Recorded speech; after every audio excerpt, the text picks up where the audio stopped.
काय करावं काही सुचत नाहीये. एकतर MSCचं शेवटचं वर्ष, त्यात परीक्षा आणि घरच्यांचं हे असं. विचार करत असतानाच आई आली. अगं अनघा, काय विचार केला मग तू? आई, कसला विचार? अगं कसला काय, लग्नाचा? आई, तुम्हाला माझं सांगून झालंय. जोपर्यंत माझं MSCचं पूर्ण होत नाही तोपर्यंत मी लग्नाचा विचार नाही करणार. अहो, इकडे येताय का जरा?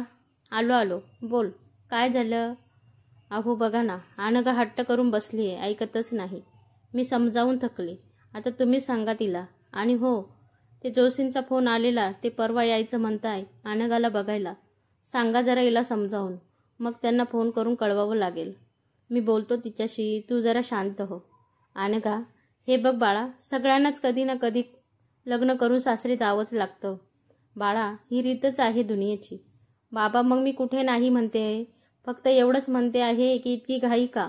मला माझं शिक्षण पूर्ण करायचं आहे, नंतर स्वतःच्या पायावर उभं राहायचं आहे, मग करेल की लग्न. अगं बाळा, ते तर तू लग्न झाल्यावरही करू शकते, त्यात काय एवढं. पण हे स्थळ खूप चांगलं आहे. परत असं स्थळ येईल की नाही माहीत नाही. मला असं वाटत आहे तू लग्नाचा विचार करावा. बाकी तू समजूतदार आहेस. अनघा बाळा, आता सोड हा हट्ट. मी जोशींना फोन करून कळवते की या म्हणून. तू तयारीला लाग. अनघाला काय करू काहीच कळत नाहीये. एकतर शेवटचं वर्षाचं टेन्शन, त्यात हे लग्नाचं. मी तर अजून लग्नाचा विचार देखील केला नाहीये. बघायला आल्यावर काय विचारू हेही मला कळत नाही. आणि खूप घाई होते असं मला वाटत आहे. अनघा, अगं जोशी कुटुंब परवा येत आहे तुला बघायला. मुलगा खूप चांगला आहे म्हणे. नोकरी करतो, एकुलता एक आहे. आई वडिलांना सुखात राहील माझी लेक तिकडे. अनघाला म्हणत. आणि अनघा, तुला जे विचारायचं ना ते विचारून घे बाळा त्यांना. काही टेन्शन घ्यायचं नाही, आम्ही आहोत ना. असं म्हणत अनघाच्या आई वडिलांनी अतिशय घाईने अनघाला समजावून स्थळ बोलावले खरे. त्यात अनघा आतून घाबरलेली, अस्वस्थ. कारण लग्नाचा विचार अजून केलाच नसताना हे स्थळ येत असल्यामुळे तिला काही सुचेनासे झाले. घरात तयारी सुरू झाली. पाहुणे येणार म्हणून मी आपली विचारतच की आता काय होईल माझं पुढे. काय करू काही कळेनाच. तेवढ्यात आई आली माझ्या खोलीत. अगं अनघा, हे बघ ही साडी मी खास तुझ्यासाठी ठेवलेली की तुला बघायला येतील तेव्हा तू साडी घालशील. कशी आहे साडी? आवडली का तुला? हो, छान आहे. चल मग तू पटापट तयारी कर. ते लोक निघालेत म्हणे, येतीलच थोड्या वेळात. तुला काही मदत लागली तर मला हाक मार. हं. बिचारी अनघा अस्वस्थ होती. तशीच लागली तयारी करायला. तयारी करून विचार करत बसली होती आपल्या खोलीत. तेवढ्यात पाहुणे मंडळी आले. अनघा गाडीचा आवाज ऐकून अजूनच घाबरली. तिला काही सुचेनासे झाले. आतून पार तिचा थरकाप होत होता. पाहुणे घरात आले. चहा पाणी झालं. बराच वेळ सगळ्यांच्या गप्पा झाल्या. आता ती वेळ आली होती अनघाला बाहेर जाण्याची. अनघाची आई अनघाला घ्यायला आली. अनघा खूपच घाबरलेली, कारण तिच्यासाठी हे सगळं नवीनच होतं. आईसोबत अनघा बाहेर गेली आणि समोर असलेल्या खुर्चीवर बसली. तेवढ्यात अनघाच्या वडिलांनी पाहुणे मंडळींना अनघाला काय विचारायचे ते विचारा म्हणून सांगितले. अनघा आपली खाली मान घालून थरथर करतच होती. तेवढ्यात एक एक करून सगळ्यांनी प्रश्न विचारले. मुलानेही एक दोन प्रश्न विचारले. अनघाने योग्य पद्धतीने सगळ्यांच्या प्रश्नांची उत्तरे दिली. बोलून झाल्यावर अनघा आत गेली. तितक्यात पाहुणे मंडळींनी आम्हाला अनघा पसंत आहे म्हणून सांगितले. अनघाच्या आईवडिलांना खूप आनंद झाला, कारण त्यांना आधीच मुलगा बघता क्षणीच आवडला होता. आता प्रश्न होता तो अनघाचा होकार देण्याचा. आईवडिलांना आत जाऊन अनघाशी बोलणे केले आणि समजावलेही मुलगा चांगला आहे आणि घरचेही सुसंस्कृत आहेत. तुला काय वाटतं? अनघा बोलली, तुम्हाला जे योग्य वाटत असेल ते करा. मी तुमच्या मताशी सहमत असेल. कारण आता अनघालाही कळून चुकलं होतं की घरच्यांना स्थळ आवडले म्हणून. ती उत्तर देण्याच्या मनस्थितीत नव्हतीच, कारण आतून ती पूर्ण गोंधळलेली होती. पण तिने आई वडिलांवर विश्वास ठेवत निर्णय त्यांच्यावर सोपवला. अनघाच्या बाबांनी बाहेर येऊन आमचाही होकार आहे म्हणून सांगितला. मग सगळं बोलणं झालं. देण्याघेण्याच्या गोष्टी झाल्या आणि शेवटी लग्नाची तारीख ठरवली गेली. आता मात्र अनघाने स्वतःच्या मनाची तयारी करून घेतली होती लग्नासाठी. घरात आनंदाचे वातावरण पसरले होते. लग्नाची तयारी जोराने सुरू झाली आणि बघता बघता तो दिवस उजाडला. अनघाचा लग्नाचा दिवस. लग्नाच्या दिवसापर्यंत अनघा मुलाशी बोलली देखील नव्हती. मग अनघाच्या आईवडिलांनी अगदी जोरात अनघाचं लग्न लावून दिलं. आईवडिलांचा आशीर्वाद घेऊन अनघा तिच्या सासरी गेली. सासरी तर गेली, पण अनघाच्या मनात अजूनही खूप द्वंद्व होते, कारण अजून ती मुलाशी बोलली नव्हती. मुळात त्याचा स्वभाव कसा असेल, सासरचे लोक कसे असतील, तिथे मी माहेरी वावरत होती तशी वावरू शकेल का, असे खूप प्रश्न तिला पडत होते. अशा प्रकारे अनघा तिच्या सासरी आली. तिच्या सासूने थाटामाटा तिचे स्वागत केले. घरात पूजा झाली. अनघा तोपर्यंत तिच्या नवऱ्याशी बोलली नव्हती. शेवटी रात्री जेवण वगैरे आटोपल्यावर अनघा तिच्या रूममध्ये बसून नवऱ्याची वाट बघत होते की आता तरी मोकळा वेळ आहे, त्याच्याशी बोलता येईल. अनघा आपले विचार करत बसलेली की बोलायला सुरुवात कुठून करायची. तेवढ्यात प्रशांत म्हणजेच अनघाचा नवरा रूममध्ये आला. अनघा थोडी घाबरलेलीच होती. तिला वाटलं की प्रशांत आधी बोलेल म्हणून ती गप्प होती. तिने विचार केलेला की प्रशांतला शिक्षणाबद्दल बोलावं म्हणून, पण तो काही बोलेनाच. तो बाथरूममधून निघाला आणि काही न बोलता अंथरूण घेऊन बाहेर झोपायला निघून गेला. अनघाला थोडं वेगळं वाटलं.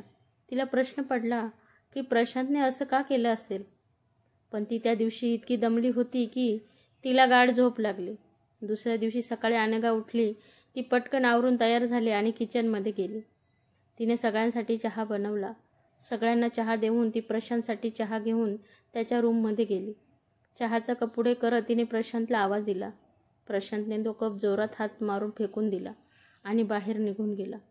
अनघा मात्र आता जाम घाबरली की कालही प्रशांत न बोलता निघून गेला आणि आज हे असं. तिला नेमके काहीच कळत नव्हते. ती रडायला लागली. तिने आईला फोन करून सर्व काही सांगितले. आईने अनघाची समजूत काढली की प्रशांतले कसले तरी टेन्शन असेल म्हणून त्याने तसे केले असावे. तू काही काळजी करू नको, होईल सगळं ठीक, म्हणून आईने अनघाला धीर दिला. अनघाला जरा बरं वाटलं आणि ती तिच्या कामाला लागली. तिने तिच्या सासूलाही घडलेल्या प्रकरणाबद्दल सांगितले, पण सासूने तू काही काळजी करू नकोस म्हणून ती गोष्ट टाळून दिली. दुसऱ्या दिवशी अनघाचे बाबा तिला माहेरी घेऊन जाण्यासाठी आले. अनघा खुश होती, कारण माहेरी जाणार होती. अनघाने बाबांसाठी चहा टाकला. सगळ्यांनी चहा घेत गप्पा केल्या. मग अनघाने सासू सासऱ्यांच्या पाया पडून नमस्कार केला आणि तिच्या रूममध्ये जाऊन प्रशांतला सांगितले की मी माहेरी जाते. त्यावर प्रशांत काही बोलला नाही, फक्त बघत होता तिच्याकडे. अनघाच्या डोळ्यात पाणी आलं, कारण प्रशांतचं हे असं वागणं तिला आतून काट्यासारखं टुचत होतं. पण बाबांना नको कळायला म्हणून तिने अश्रूंना आवर दिला आणि बाहेर आली. घरातून बाहेर निघताना तिचं लक्ष सारखे तिच्या रूमकडे जात होते. जणू तिची नजर प्रशांतला शोधत होती. बाबांसोबत ती माहेरी आली. आईला घट्ट मिठी मारून तिला रडायला आलं. आईशी गप्पा मारून जरा कुठे तिला बरं वाटलं. ती प्रशांतच्या फोनची वाट बघत होती की कधी त्याचा फोन येईल आणि ती बोलेल. 2-3 दिवस झाले आता तिला माहेरी राहून. तिला उद्या उजाडल्यावर सासरी निघायचे होते. ती वाट बघत होती की प्रशांत तिला घ्यायला येईल आणि ती जाईल म्हणून. अनघाला लग्नानंतर एक छान नवीन आयुष्याला सुरुवात करायची होती, पण त्यात तिला प्रशांतची साथ हवी होती. आलाच तो दिवस. आज अनघा तिच्या सासरी जाणार होती. थोडी खुश होती, कारण तिला माहीत होतं की घ्यायला प्रशांतच येणार म्हणून. अनघा मस्त तयार झाली आणि वाट बघू लागली. तेवढ्यात गाडीचा हॉर्न वाजला. तिला आनंद झाला की आले प्रशांत म्हणून. बाहेर जाऊन बघते तर प्रशांत नसून अनघाचे सासू सासरे आलेले तिला न्यायला. अनघा हिरमुसली. अनघाच्या आई वडिलांनी विचारले देखील की जावई बापू नाही आले अनघाला घ्यायला. तर अनघाची सासू म्हणाली की प्रशांतला जरा ताप आलाय, तो आराम करतोय घरी, तो येत होता, आम्हीच नाही म्हणालो. अनघाचे आई वडील म्हणाले बरं केलं, जावई बापू नाही आले, त्यांचा आराम तरी होईल. अनघा बाहेर आली आणि सासू सासऱ्यांच्या पाया पडली. थोड्या वेळात ते जाण्यास निघाले. अनघाला परत रडू फुटले. कितीही झालं तरी माहेरच नव्हते. गाडीत अनघा अगदी गप्प होती. तिला हा प्रश्न सतावत होता की प्रशांत का नाही आले, काय झालंय त्यांना, असं का वागताय. तिला काही कळेनाच. विचार करता करता घर कुठे आले तिला कळालेच नाही. घरी येऊन अनघा तिच्या रूममध्ये गेली. प्रशांत नव्हता तिथे. ती फ्रेश होऊन जरा वेळ आराम करत होती की बाहेर जोरात कसला तरी आवाज आला. अनघा दचकून जागी झाली आणि बाहेर धावत सुटली. बाहेर हॉलमध्ये जो फिश टँक होता तो प्रशांतने तोडला होता. अनघा हे सर्व बघून आश्चर्यचकित झाली. ती प्रशांतला आवरायला गेली असता प्रशांतने तिला देखील दूर धक्का मारला. अनघा भिंतीवर जाऊन आपटली. थोडा डोक्यावर मार लागला. अनघाची सासू पळत आली आणि अनघाला उठवून तिच्या रूममध्ये घेऊन गेली. अनघा खूप रडत होती. तिने सासूला परत विचारले की प्रशांत असे का वागत आहेत? काय झालंय? मी या घरात आली तर त्यांना आवडलं नाहीये का? का ते असं वागत आहेत? सासू अनघाला बोलली, तू आधी शांत हो, बघू, आणि त्यात इतकं मनावर नको घेऊस. थोडा चिडक्या स्वभावाचा आहे तो, आणि हे आत्ताचं नाहीये, तो नेहमी असं करतो. तू काळजी नको करूस. तू आराम कर, मी बघते त्याला जाऊन. सासू दार बंद करून बाहेर गेली. प्रशांतला सोप्यावर बसवून त्याला एक गोळी दिली आणि पाणी दिलं. अनघाने दाराजवळ येऊन सर्व काही बघितले की आईने प्रशांतला कसली गोळी दिली असेल. काय झाले प्रशांतला? अनघा परत तिच्या रूममध्ये जाऊन बसली. आता तर तिच्या मनात खूप वेगळे वेगळे प्रश्न येत होते. ती खूप घाबरली होती. प्रशांत अजून माझ्याशी काही बोलला का नाहीये? शेवटी तिने विचार केला की आज रात्री सगळे झोपले की मी याचा शोध घेणार. काही ना काही तरी नक्कीच कळेल. तिला ते गोळ्याचं पॅकेट बघायचं होतं. कसल्या होत्या त्या गोळ्या? अनघा खूप बेचैन झाली होती. रात्री सगळे झोपण्याची वाट बघत होती. सगळे झोपल्यावर अनघा हळूच आवाज न करता हॉलमध्ये आली. तिला ते गोळ्यांचं पाकिट शोधायचे होते. तिने हॉलमध्ये सगळीकडे शोधले, पण तिला मात्र ते सापडले नाही. ती शोधत असतानाच तिला धक्का हॉलमध्ये असलेल्या फ्लॉवर पॉटला लागला आणि तो खाली पडला. प्रशांत हॉलमध्ये झोपला होता. तो आवाज ऐकून जागा झाला. तोच अनघा रूममध्ये पळाली आणि दार बंद करून झोपली. थोड्या वेळाने प्रशांत देखील झोपी गेला. दुसऱ्या दिवशी अनघा उठली, आवरून कामाला लागली. तिला काहीच सुचत नव्हते. काय करावे ते? प्रशांत आपला गप्प टीव्ही बघत बसला होता. सासू तिला मदत करत होती स्वयंपाकात. सासरे पेपर वाचत बसले होते. दुपारी जेवण झाल्यावर अनघा रूममध्ये जाऊन आराम करत होती आणि रडत बसलेली की नवीनच लग्न झालं आहे, पण काहीच सुख नाहीये. वाटतच नाहीये की लग्न झालंय असं. नवरा असून नसल्यासारखा वागतोय. त्यात सासू सासरे काही सांगत नाहीये. तिला खूप त्रास होत होता. पण तिने मनाशी निर्धार केलेला की जोपर्यंत मला सगळं काही कळत नाही तोपर्यंत आई वडिलांना काही सांगायचं नाही. पण आतून मात्र ती पूर्णपणे तुटत चालली होती. तिची सगळे स्वप्न तिला मातीमोल होताना दिसत होती. त्यात शेवटच्या वर्षाची परीक्षा कशी द्यायची हे तिला कळत नव्हते. तेवढ्यात अनघाला केतकीचा फोन आला. केतकी म्हणजे अनघाची जिवलग मैत्रीण. अनघाला तिचा रागच आलेला. कारण केतकी लग्नाला नव्हती.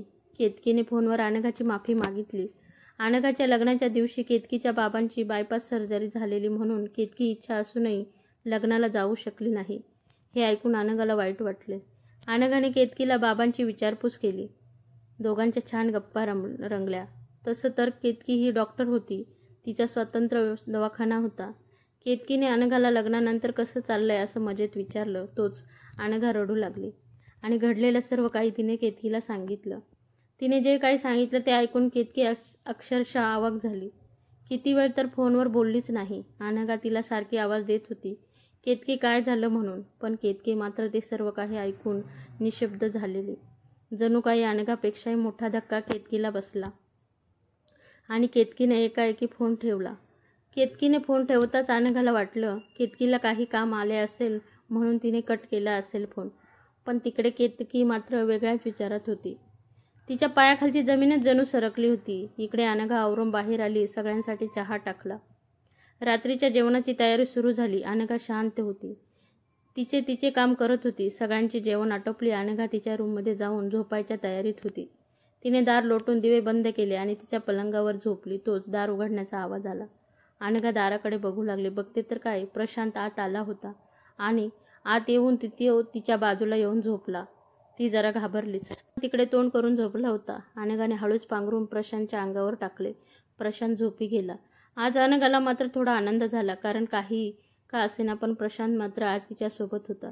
तिला खूप बरं वाटलं आणि थोड्या वेळानं तीही झोपी गेली. सकाळी उठून बघते तर प्रशांत रूममध्ये नव्हता. अनघा आवरतच होती की तिला केतकीचा फोन आला. अनघाने फोन उचलताच केतकी म्हणाली, अनघा मला तुला भेटायचं आहे. तुला जमेल का माझ्या घरी आज दुपारी यायला? प्लीज नाही म्हणू नको. अनघाने होकार दिला आणि केतकीने फोन ठेवला. अनघा खूप दिवसांनी केतकीला भेटणार होती म्हणून जरा आनंदी होती. तिने पटकन आवरून नाश्ता बनवला. जेवणाची तयारी केली आणि सासूला विचारले की मी माझ्या मैत्रिणीला आज घरी बोलावले आहे, जाऊ का? सासू म्हणाली, ठीक आहे, तू जा, स्वयंपाकाचं मी बघून घेईल. अनघा केतकीकडे जाण्यास निघाली. वाटेत थांबून तिने केतकीसाठी मिठाईचा बॉक्स घेतला आणि मग निघाली. केतकी तिची वाटच पाहत होती. अनघा केतकीकडे पोहोचली. केतकीने दार उघडताच अनघाने आणलेली मिठाई केतकीला देऊ केली आणि बोलली की तू लग्नाला आली नाही म्हणून ही लग्नाची मिठाई. केतकीने मिठाई घेऊन ठेवली आणि अनघाला भेटून रडू लागली. अनघा केतकीला बोलली, आज तू दवाखान्यात नाही गेली का? केतकी म्हणाली, दुपारी जेवणासाठी घरी येते, जाईन थोड्या वेळात, पण तुला मला महत्त्वाचे काहीतरी बोलायचे आहे. तू चल माझ्या रूममध्ये. अनघा म्हणाली, हो जाऊ, पण आधी मला बाबांना भेटू दे. म्हणत ती बाबांना भेटली. त्यांच्याशी गप्पा केल्या. केतकीचा जीव वर खाली होत होता, कारण जे केतकी अनघाला सांगणार होती ते अनघा पचवू शकेल की नाही याची तिला भीती वाटत होती. तितक्यात बाबांनी अनघाच्या हातात लग्नाचं पाकिट दिलं आणि अखंड सौभाग्यवती भव हा आशीर्वाद दिला. अनघाच्या डोळ्यात चटकन पाणी आले. बाबांनी विचारले, अनघा बाळा, काय झालं? सर्व काही ठीक आहे ना? अनघा उत्तरली, हो बाबा, तुम्हाला भेटून मला माझ्या बाबांची आठवण आली, म्हणून हे अश्रू आले. केतकीच्या बाबांनी अनघाच्या डोक्यावरून मायेने हात कुरवळला. केतकी म्हणाली, बाबा, मी अनघाला आत घेऊन जाते थोडा वेळ. बाबा म्हणाले, जा जा, खूप दिवसांनी भेटताय असं. पण दोघी आणि केतकी अनघाला घेऊन आत गेली. केतकीने अनघाला लग्नाचे फोटो दाखव म्हणून सांगितले. अनघाने फोटो दाखवण्यासाठी फोन काढला तर तो फोन बंद झाला होता. अनघा बोलली, अगं केतकी, चार्जिंगला लावते फोन, चार्ज नाहीये, तोपर्यंत तू बोल, तुला मला काहीतरी सांगायचं होतं ना?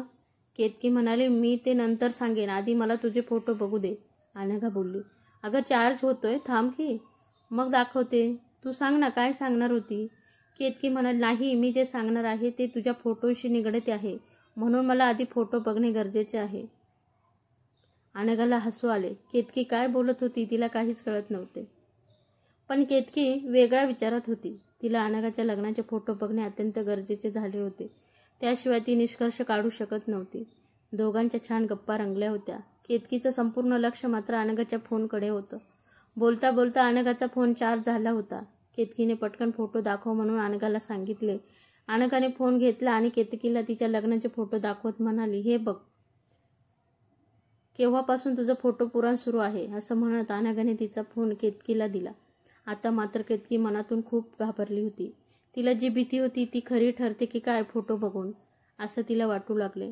जसे तिने अनघाच्या लग्नाचे फोटो बघितला, केतकीच्या पायाखालून जमीन सरकली. ती एकदम स्तब्ध झाली. अनघाने तिला विचारलं, आता सांग, तू काय सांगणार होती ते? पण आता केतकीची चिंता अधिक वाढली होती. अनघाला कसं सांगू? ती पचवू शकेल का हे सर्व? याचा विचार ती करतच होती. तेवढ्यात अनघाने पुन्हा केतकीला विचारले, काय झालं केतकी, तुला फोटो बघून असा धक्का का बसला तुला? केतकी खंबीर झाली आणि म्हणाली, अनघा, जी शंका कालपासून माझ्या मनात होती ती खरी ठरली. अनघाला काहीच समजत नव्हते. केतकी काय बोलते आहे? अनघा बोलली, केतकी, सरळ भाषेत सांग, काय म्हणायचं आहे तुला? केतकी म्हणाली, अनघा, आता तुझे मन खंबीर करून ऐक, मी काय सांगते आहे ते. अनघा थोडी बिथरली, पण केतकीला म्हणाली, हा तू बोल, असं काय आहे या फोटोत जे तू मला इतका मोठा धक्का बसला? केतकी म्हणाली, प्रशांत जोशीच ना तुझ्या नवऱ्याचं नाव? अनघा हसून बोलली, अगं केतकी, हा कुठला प्रश्न आहे? हो, हेच नाव आहे माझ्या नवऱ्याचं. पण का ग, काय झालं? अगं अनघा, तुझा नवरा माझा पेशंट आहे. अनघाला मात्र आता घाम फुटला होता. पुढे आणखी केतकी काय बोलेल यामुळे. अनघा बोलली, पेशंट आणि माझा नवरा? केतकी बोलली, हो, साधारण मागील 2 वर्षापासून तो माझ्या दवाखान्यात येतोय, मीच बघते त्याला. केतकीने अनघाचा हात पकडला आणि तिला सांत्वन देत म्हणाली, अनघा, प्रशांतला गंभीर मानसिक आजार आहे आणि लहानपणापासून तो तसा आहेच. त्याचा एकटा राहतो, त्याला नीट बोलता देखील येत नाही, खूप चिडचिड करतो, म्हणजे थोडक्यात त्याला वेडा म्हटलं तरी चालेल. याआधी त्याची कुठे ट्रीटमेंट सुरू होती की नाही माहीत नाही, पण मागील 2 वर्षापासून त्याची ट्रीटमेंट माझ्याकडे सुरू आहे. त्याच्याच गोळ्या घेतो तो. हे सगळं ऐकून अनघा अक्षरशः चक्कर येऊन खाली पडली. केतकीला रडू आले. केतकीने तिच्या आईवडिलांना देखील अनघाबद्दल जे घडलं ते सांगितलं. सगळे चिंतेत होतं. त्यात अनघा बेशुद्ध होती. थोड्या वेळाने अनघा शुद्धीवर आली. किती वेळ तर कोणाशीही बोलत नव्हती. केतकी तिला समजावत होती की अनघाने अश्रूंचा टाहो फोडला आणि केतकी जवळ खूप रडू लागली. तिचं बघून केतकीलाही रडू आलं. केतकीची आई अनघाला समजावत होती, अनघा, काही काळजी करू नकोस, यातून काहीतरी मार्ग नक्कीच निघेल. पण अनघा एक निर्जीव पुतळ्यासारखी झाली होती, काहीच बोलले ना. केतकीला अशी अवस्था बघवत नव्हती. केतकीने अनघाच्या आईला फोन केला आणि घडलेले सगळे सांगितले. अनघाच्या आईच्या हातून फोन सुटून खाली पडला. अनघाच्या बाबांनी फोन घेतला तर केतकीने अनघाच्या बाबांना देखील सर्व काही सांगितले. अनघाच्या बाबांनी आम्ही तिकडे येतोय, तू अनघाला तुझ्याकडेच असू दे म्हणून सांगितले. केतकीने फोन ठेवला आणि केतकीने अनघाच्या सासरी फोन करून विचारले की अनघा आज माझ्याकडे थांबली तर चालेल का. अनघाची सासू म्हणाली, त्यात काय विचारायचं, असू दे तिला तिकडे. म्हणून अनघाच्या सासूने फोन ठेवला. अनघा काहीही ऐकण्याच्या किंवा बोलण्याच्या मनस्थितीत नव्हती. केतकीला अनघाबद्दल खूपच वाईट वाटत होते की इतकी हुशार, सुशिक्षित, चप्पळ मुलगी, नेहमी दुसऱ्यांचा विचार करणारी, आणि आज तिच्यावरच का असा प्रसंग ओढवला. अनघा एकदम शांत बसली होती. थोड्या वेळात अनघाचे आई वडील केतकीच्या घरी आले. केतकीने पुन्हा सगळं घडलेलं सांगितलं. अनघाची तशी अवस्था बघून तिचे आई वडीलही अवाक झाले होते. ते स्वतःला दोष देऊ लागले की अनघाची इच्छा नसूनही आम्ही तिचं लग्न केलं. तिला तर बिचाराला तिचं शिक्षण पूर्ण करायचे होते. आम्ही स्वतः तिला या खड्ड्यात उडी मारायला सांगितले म्हणून रडू लागले. यात तितका दोष नव्हता अनघाच्या सासू सासऱ्यांचा आहे, तितका दोष आमचा देखील आहे. अनघाचे वडील पुढे म्हणाले, त्यांनी त्यांचा मुलगा वेडा आहे हे आमच्यापासून लपवून खूप मोठी चूक केली आहे. यासाठी आम्ही त्यांना सोडणार नाही, त्यांच्यावर केस करू असं अनघाची आई म्हणाली. तोच अनघा पुन्हा मोठमोठाने रडू लागली. अनघाची अशी झालेली अवस्था पाहून सगळ्यांचे डोळे पाणावले होते. बिचारी अनघा एकसारखी रडतच होती, जणू तिचं सर्व काही संपून गेलं होतं. अनघाचे वडील उठले आणि म्हणाले, आत्ताच्या आत्ता चला आपण त्यांना जाब विचारू की का ते असे वागले. अनघाचे आई वडील केतकी अनघाला घेऊन निघाले तिच्या घरी जायला. ती तर बोलायच्या मनस्थितीत देखील नव्हती. ते तिच्या सासरी गेले. दार तिच्या सासूनेच उघडले. अनघाची सासू केतकीला बघून अवाक झाली की केतकी यांच्या सोबत कशी काय. सगळेजण आत आले. अनघाची सासू म्हणाली, या ना बसा. अनघाचे आई वडील अत्यंत रोषात होते. त्यांनी अनघाच्या सासऱ्यांना बाहेर बोलवा म्हणून सांगितले. अनघाचे सासरेही बाहेर आले. आता मात्र अनघाचे वडील खूप चिडले होते आणि तिच्या सासू सासऱ्यांना म्हणाले, तुम्ही तुमचा मुलगा वेडा आहे हे आमच्यापासून का लपवून ठेवले. अनघाच्या सासू सासऱ्यांचा चेहरा त्यावेळेस बघण्यासारखा होता. दोघांनी खाली मानं टाकलेली. अनघा आपली स्तब्ध उभी होती. त्यांच्यात खूप बाचाबाची झाली. अनघाच्या वडिलांनी मी तुमच्यावर केस करतोय म्हणून सांगितले. तोच अनघाची सासू अनघाजवळ गेली आणि तिची माफी मागू लागली. पण ती बिचारी काहीच बोलण्याच्या मनस्थितीत नव्हतीच.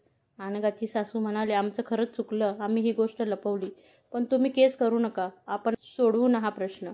अनघाची आई तिच्या सासूला बोलली, तुम्ही सुद्धा एक आई आहात, तुम्हाला असं करताना लाज नाही वाटली.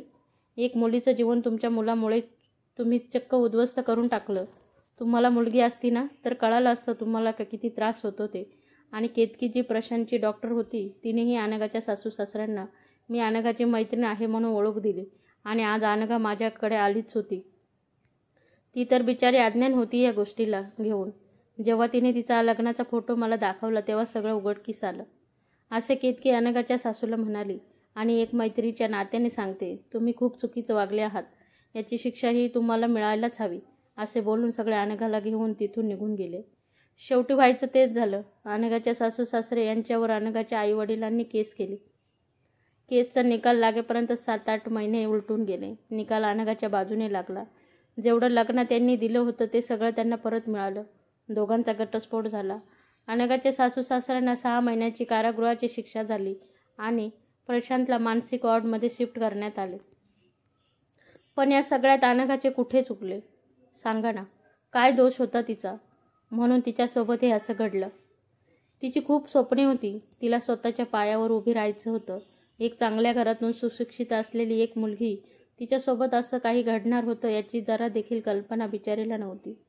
आणि लग्नाची इच्छा नसताना आईवडिलांमुळे तिचे लग्न केले होते. हे चुकलं होतं का तिचं. जे व्हायचं ते झालं होतं. पण अनघाच्या मागे एक घटस्फोटाचा शिक्का लागला ना, त्याचं काय. समाज तिला कारणीभूत ठरवेल ना. चुकी नसतानाही का तर मुलीची इज्जत ही काचेच्या भांड्यासारखी असती म्हणे. भांड्याला तडा जाता कामा नये. पुरुषप्रधान असलेली ही आपली संस्कृती पुरुषांना कधीच जबाबदार ठरवत नसते.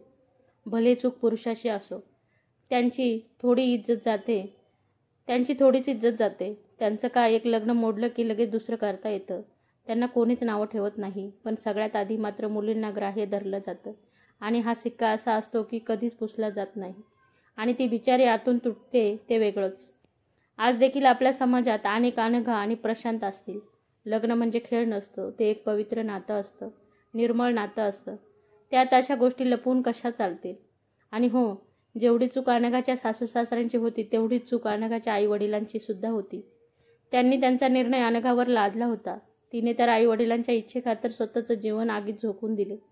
स्वप्नांना मागे टाकून तिला तर यातून फक्त वेदनाच मिळाल्या, बस, बाकी काही नाही. तिचं पूर्ण आयुष्यच उद्ध्वस्त झाल्यासारखे होते. जणू काही जिवंत असूनही बिचारी निर्जीव झाली होती. तिला पुन्हा नव्याने सुरुवात करता येईल की नाही हेही शंकास्पद होते तिची अवस्था पाहून. तर आजची कहाणी कशी होती कमेंट्समध्ये नक्की सांगा. आणि आवडल्यास लाईक करा, शेअर करा आणि महत्त्वाचं म्हणजे चॅनलवरती जर नवीन असाल तर चॅनलला सबस्क्राईब नक्की करा. धन्यवाद.